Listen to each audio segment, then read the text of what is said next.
O comentário com assinatura hoje é da autoria do jornalista Paulo Catarro.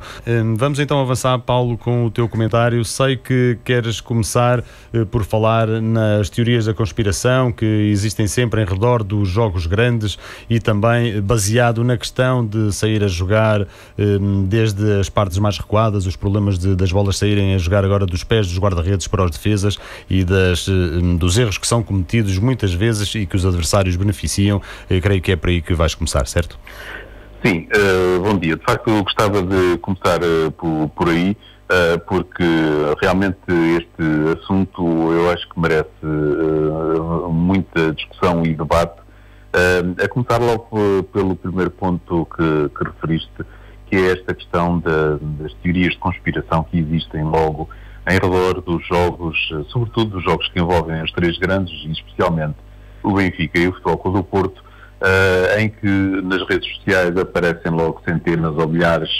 de pessoas a colocar em causa a dignidade profissional dos jogadores, dos treinadores, em função dos erros que são cometidos pelos elementos das equipas adversárias quando os resultados são positivos. Isso nunca acontece quando estas equipas perdem ou empatam e têm resultados menos positivos. Mas quando ganham, há sempre uma série de grandes opinadores que conseguem ter a capacidade de verificar, constatar e acusar sem a mínima prova jogadores e treinadores das outras equipas, pondo em causa a sua honra e dignidade profissionais de uma forma que me parece perfeitamente inqualificável e até absurda. Isto porque o erro faz parte do jogo. Eu acho que se não houvesse erros, provavelmente não teríamos nunca golos. Se os defesas fossem tão eficazes assim, nunca haveria golos. Por outro lado, os avançados também falham muitas vezes oportunidades absolutamente incríveis. Por isso parece-me ser de muito mau tom sempre que há um resultado positivo de um dos grandes que se queira apoucar a capacidade dessa equipa com o facto de existir algo mais do que aquilo que foi um simples jogo de futebol e a superioridade mais ou menos óbvia dessas equipas sobre os seus adversários. Vimos isso agora acontecer com o Futebol Clube do Porto e o Famalicão, mas também já tínhamos visto acontecer a mesma coisa com, por exemplo, o jogo entre o Braga e o Benfica. Portanto, nestas coisas realmente não há inocentes e é absolutamente lamentável que toda esta gente, e muitos comentadores inclusive de televisão e de rádios, estejam a colocar o futebol português nisto que muitas vezes, e perdoem-me mesmo a expressão, parece um esgoto a céu aberto. Acho absolutamente lamentável e tem que se acabar com isto de vez e ver num jogo de futebol aquilo que ele é, que é um jogo de futebol. Por outro lado, um segundo ponto relacionado com este tem a ver exatamente com a questão de que me parece ser agora uma autêntica moda, que é de todas as equipas saírem a jogar praticamente desde o seu guarda-redes. Ora, isso é tudo muito interessante de implementar, desde que tenhamos guarda-redes para isso e desde que a situação o permita. O que nós temos verificado é que em qualquer circunstância o que agora os jogadores fazem mediante as indicações dos respectivos treinadores é realmente, mesmo quando são muito pressionados, têm muito pejo em fazer um verdadeiro chutão e colocar a bola no meio campo adversário ou fora da grande área, mesmo fora de campo. Quando muitas vezes essa é a solução mais adequada em face da pressão que é exercida pelos jogadores adversários. Por isso, acho que também terá de haver aqui alguma reflexão por parte de técnicos em Portugal, porque nem todos temos muitas vezes os jogadores que queremos, como é óbvio, e muito menos temos jogadores para implementar um determinado estilo de futebol. E eu acho que o treinador tem de adaptar o estilo aos jogadores que tem, e não o contrário, porque quando tenta fazer o contrário, o que normalmente sucede é isto que temos visto. Por outro lado, aquilo que aconteceu, por exemplo, com o Famalicão agora no Estádio do Dragão, onde houve vários erros individuais, precisamente na saída de bolas, na saída dos seus jogadores na fase inicial da construção das suas jogadas de ataque. O que é certo é que também já se tinha verificado, por exemplo, em Alvalade, onde uma situação dessas deu origem ao único gol do Sporting, e ainda assim o Famalicão conseguiu dar a volta na altura e vencer essa partida, como todos nos recordamos. Por isso, acho que há que pôr as coisas em seu sítio, acabar de vez com estas suspeitas em redor daquilo que é o futebol e a produção das equipas, e verificar, e muitos treinadores pensarem realmente naquilo, no material humano que têm à sua disposição, e se a forma que estão a utilizar para impor a sua equipa a jogar futebol, nomeadamente quando os adversários são de outra qualidade, como o Benfica, o Futebol Clube do Porto, o Sporting Braga, o Sporting, etc., e se isso não é um perigo demasiado evidente para aquilo que depois sucede e com os resultados que podem acontecer, como aqueles que sucederam no Estádio do Dragão, na vitória clara do Futebol Clube do Porto sobre o Famalicão, e que lhe garantiu a liderança, embora em igualdade pontual com o Benfica. Muito bem, Paulo, vamos avançar então no teu comentário com assinatura. Sei que o segundo ponto que queres abordar é a questão disciplinar de Wendel no Sporting.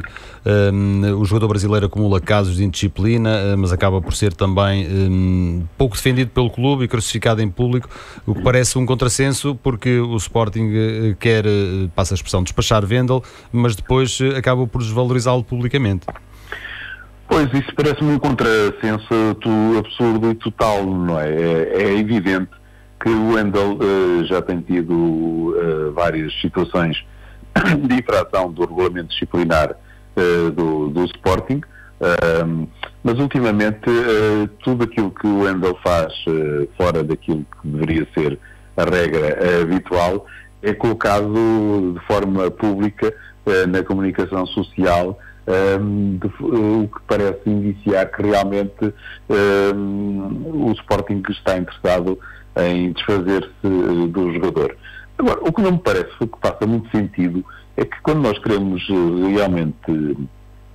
valorizar um ativo, que o Wendel é um ativo da SAD, que façamos uma autêntica campanha para demonstrar que ele não pode continuar e por isso tem de sair. Ora, se nós o queremos vender, não faz qualquer sentido estarmos permanentemente a desvalorizá-lo. Houve aquela situação em relação à carta de condução que Wendel não tinha e que acabou por ser tornada pública pelo próprio Sporting através de um comunicado muito duro para o jogador, e agora pelos vistos, devido a estar fora de casa durante a semana para um jantar, acabou por ser despromovido para os sub-23 e não vai durante um tempo indeterminado. E as notícias de hoje já apontam que o Sporting quer vendê-lo em janeiro. Parece-me aqui que, além disto, o Sporting também não tem assim tantas soluções para o seu meio-campo na atualidade que lhe permita dispensar um jogador como o Wendel nesta fase. E se o quer dispensar, realmente colocando-o a jogar, eu acho muito bem que seja multado e que seja sancionado, mas colocando-o a jogar sempre o vai valorizando para eventualmente o vender no mercado de janeiro ou até no final da temporada. Aquilo que se está a fazer com o jogador é que me parece que não tem nenhum objetivo positivo para o Sporting nem para ele, e especialmente para o Sporting, porque fica com o jogador a quem tem de pagar o vencimento, em janeiro possivelmente vai ter de o vender por um valor muito abaixo daquilo que seria o seu valor natural de mercado, e não se percebe bem que consequências é que tudo isto tem para o próprio grupo, porque já tinha havido outras situações idênticas, também inclusivamente relacionadas com a falta de carta de condução, e o Sporting não conduziu o assunto desta forma. Portanto, o Wendel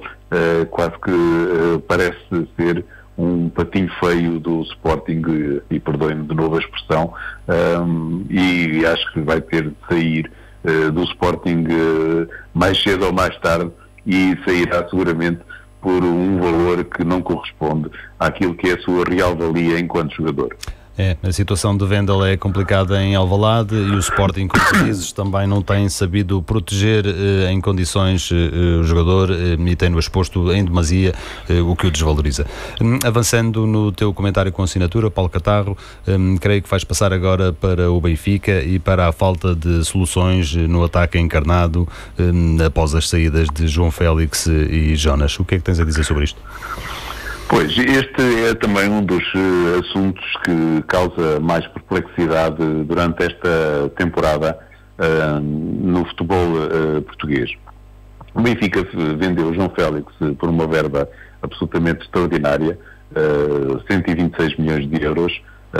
com o Benfica a ficar com um valor líquido da operação na ordem dos 108 milhões de euros. E poder-se-ia pensar que com esse encaixe a equipa do Benfica poderia ir reforçar-se, não com outro João Félix, porque não há, e também com um jogador parecido com Jonas, mas o que é certo é que o Benfica fez opções, gastou bastante dinheiro em jogadores para a frente de ataque, e se chega a esta altura do campeonato e está com pouquíssimas soluções para esse setor da equipa, e que se tem revelado uma situação muito complicada para gerir. João Félix é um jogador realmente muito diferenciado de todos os outros. Isso ficou bem patente na segunda metade da época passada, em que foi o jogador mais determinante do Benfica, e está a ver-se a diferença que é ter João Félix ou não ter este ano na produção do futebol da equipa orientada por Bruno Lage. Isto porque o sistema de Bruno Lage normalmente adota um jogador como ponta de lança, e o ano passado o Seferovic fez isso de forma brilhante, mas o Benfica este ano contratou foi outros jogadores para essa posição. Ou seja, foi buscar Raul de Tomás, que é um 9, essencialmente é um 9, um ponta de lança, e foi buscar Carlos Vinícius também, um ponta de lança também com uma capacidade física mais assente na própria fisionomia deste jogador, do que propriamente numa técnica e numa visão de jogo muito esclarecida, que era aquilo que João Félix trazia à equipa do Benfica na época passada. E também havia outro benefício na temporada anterior, que era ter Jonas, mesmo em situação física bastante debilitada, jogando 15 ou 20 minutos, oferecia soluções à equipa do Benfica que muitas vezes desbloqueavam jogos que estavam bastante complicados. E o Benfica, com Raul de Tomás e com Vinícius, gastou 37 milhões de euros. Ora, 37 milhões de euros eu acho que dava perfeitamente para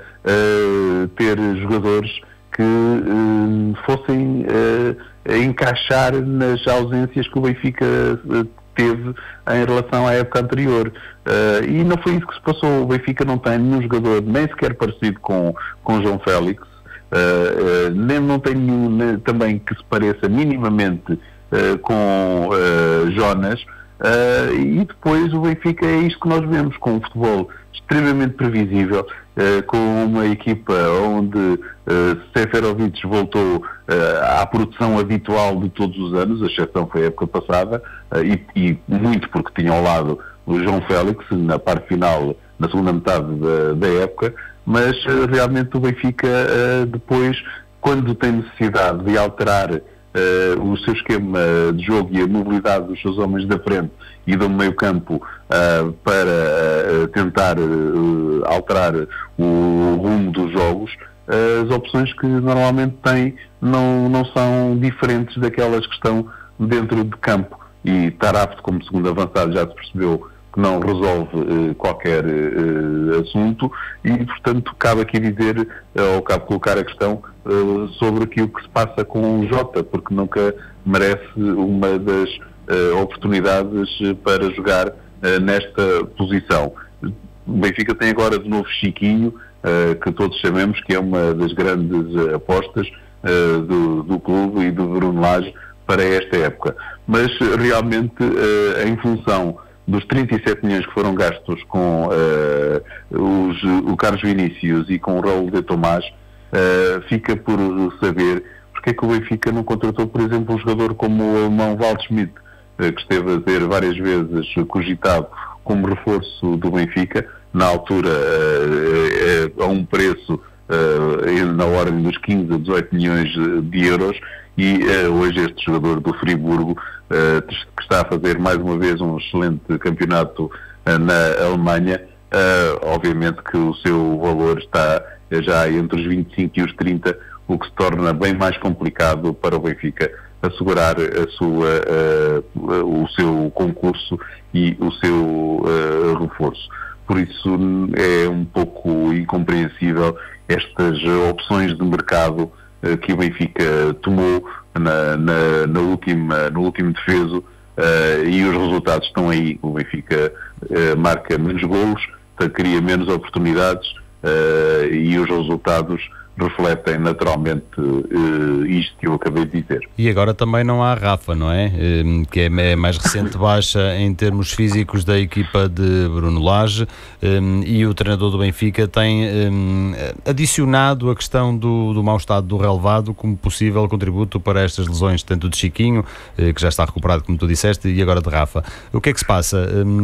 Parece que o Benfica colocou um relevado novo depois dos concertos de Ed Sheeran, e também houve aquele congresso das testemunhas de Jeová. A solução passa por um novo tapete verde, Paulo? Se a solução passa por aí, eu não percebo qual é o problema, porque hoje em dia muda-se um tapete em 3 dias, não é? Num estádio em qualquer parte do mundo.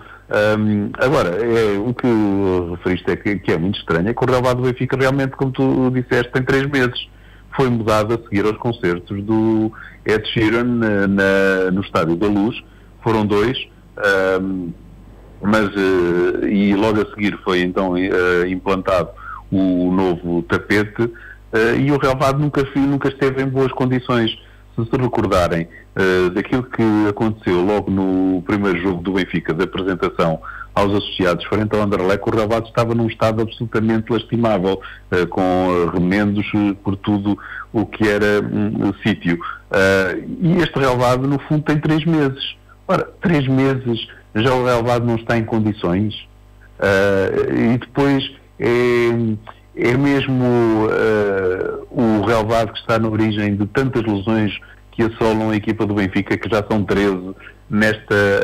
temporada. Parece fazer lembrar um pouco as pessoas que não sabem dançar e dizem que a sala é que está torta, porque eu acho que há aqui um problema bem mais grave do que a própria estrutura do relevado, até porque muitas das lesões que os jogadores do Benfica sofreram não sucederam apenas no relevado do Estádio da Luz. Acho muito bem que todas as equipas tenham relevados em condições. Aliás, essa devia ser uma obrigação que a Liga deveria impor a todas as equipas para se ter bom futebol. Mas eu acho que esta questão do relevado põe mais a nu a insatisfação do treinador Bruno Lage com os elementos ou com a estrutura do futebol do Benfica, porque realmente este é um assunto que é fácil de resolver, é quase que um não assunto. Se o relevado não está em condições, mude-se o relevado, em 3 dias isso pode-se fazer. O campeonato esteve parado quase um mês. Porque é que se já se verificou que o relevado não está em condições, porque é que não se fez nada sobre isso? Há uma série de questões que realmente são levantadas com esta posição de Bruno Lage e que, a meu ver, merecem um melhor acompanhamento e, sobretudo, um maior esclarecimento por parte de todos os envolvidos nesta questão. Agora, para voltar ao início da tua questão, realmente a ausência de Lage, a ausência de Rafa é muito preocupante para o técnico Bruno Lage, já que Rafa é neste momento do Benfica o único jogador verdadeiramente desequilibrador pela velocidade e técnica que impõe ao seu futebol, e uma vez que o Zivkovic não conta, já se viu que Servi e Caio Lucas também não são opções à altura de Rafa, e se Pizzi não está em boas condições, o futebol ofensivo do Benfica fica muito afetado e acaba por ter aquilo que se viu, por exemplo, em Tondela, em mais uma exibição muito cinzenta, em que, tirando o gol de bola parada, praticamente não nos lembramos de nenhuma oportunidade flagrante de gol construída pelo ataque do Benfica, e isso sim deverá estar no topo das preocupações do técnico benfiquista. Muito bem, as preocupações ofensivas do lado do Benfica, e vamos avançar para a nota final do teu comentário com assinatura, Paulo Catarro, e tem a ver também com questões ofensivas, mas não no Benfica, mas sim do Futebol Clube do Porto. Eu sei que queres falar de Fábio Silva, o jovem avançado de 17 anos, continua a bater recordes, tornou-se no mais jovem jogador do Futebol Clube do Porto a marcar no Estádio do Dragão, a marcar no campeonato, já o tinha sido também na Taça de Portugal, já tinha sido o mais jovem a estrear-se nas competições europeias, um avançado que está protegido por uma cláusula de 20 milhões de euros, que na tua opinião parece ser curta demais para o valor desta pérola. Sim, parece-me que é muito curta. Realmente hoje, para os grandes clubes da Europa, 20 milhões não é nada. Recordo, por exemplo, que há relativamente pouco tempo André Silva foi vendido pelo Futebol do Porto por 38 milhões, e um avançado com o potencial de Fábio Silva por 20 milhões com 17 anos realmente é pouco. Para aquilo que é a atividade e as apostas que os grandes clubes da Europa fazem neste momento em jovens promissores como é Fábio Silva. Fábio Silva, que aliás já é um pouco mais do que um jovem promissor, já tem demonstrado que tem realmente qualidade para vir a ser um avançado de exceção, ou no Futebol do Porto ou até noutro clube. E a questão dos 20 milhões é que uma cláusula deste género nem sequer está fora do alcance de equipas de médias da Europa. Nós vemos, por exemplo, o Sevilha dar 20 milhões por vários jogadores que contratou. Vemos equipas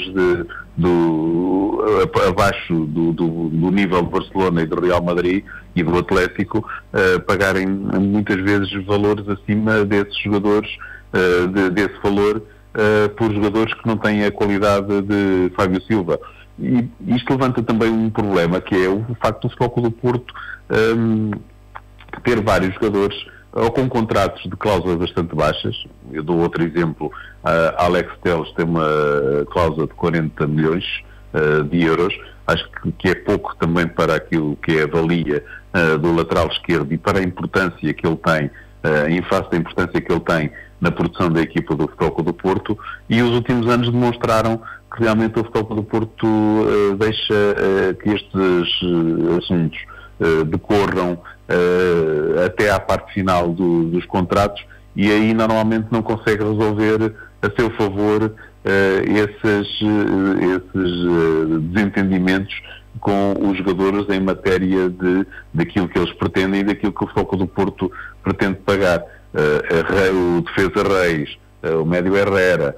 o extremo Brahimi, são alguns dos exemplos de jogadores que acabaram por sair a custo zero, sem que o Futebol do Porto tenha ganho qualquer mais-valia, exatamente porque chegaram ao final dos contratos sem uma prévia negociação bem sucedida com o Futebol Clube do Porto. Por isso eu acho que é urgente que o Futebol Clube do Porto, se pretende realmente garantir quer num futuro um grande encaixe com Fábio Silva, quer aproveitar as suas capacidades durante mais alguns anos, durante mais algumas épocas, acho que tem que rapidamente alterar o contrato e alterar a cláusula de rescisão, ou então corre sérios riscos de, dentro de muito pouco tempo, chegar a um clube, e não precisa de ser, como eu disse, um dos maiores da Europa, mas chegar a um clube médio da Europa e bater a cláusula e levar o jogador, quem sabe, talvez até já no mês de janeiro, durante o período de transferências que ocorre durante aquele período. Muito bem, Paulo Catarro, creio que ficou tudo. Muito obrigado. Comentário com assinatura de Paulo Catarro na sua Rádio Estádio.